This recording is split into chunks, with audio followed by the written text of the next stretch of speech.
12 वर्ष लोकशाही आयसीयूत असल्यासारखी होती असं राऊतांनी म्हटलंय। 12 वर्षांनंतर लोकशाहीला ऑक्सिजन मिळाला असं राऊत म्हणाले आहेत।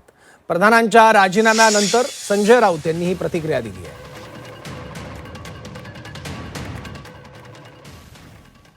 12 वर्षामधलं एक असं आंदोलन झालं की प्रथमच त्याच्यामुळे केंद्रीय मंत्र्याला राजीनामा द्यावा लागला।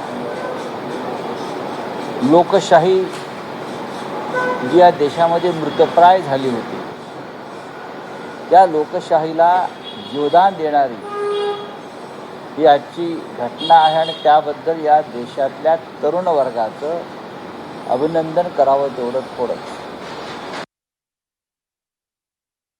सरकारला उशिरा का होईना जाग आली, त्यासाठी अनेक तरुण विद्यार्थ्यांची डोकी फोडावी लागली, रक्त सांडावं लागलं, हाडं मोडून घ्यावी लागली।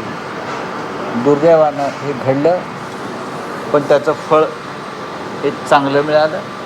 एक भ्रष्ट अकार्यक्षम मंत्री केंद्रीय मंत्रिमंडळातून त्याला मोदींना अखेर घालवावं लागलं, नाहीतर मोदींना स्वतः जावं लागेल या भीतीपोटी त्यांनी शेवटी केंद्रीय मंत्र्याचा राजीनामा घेतला।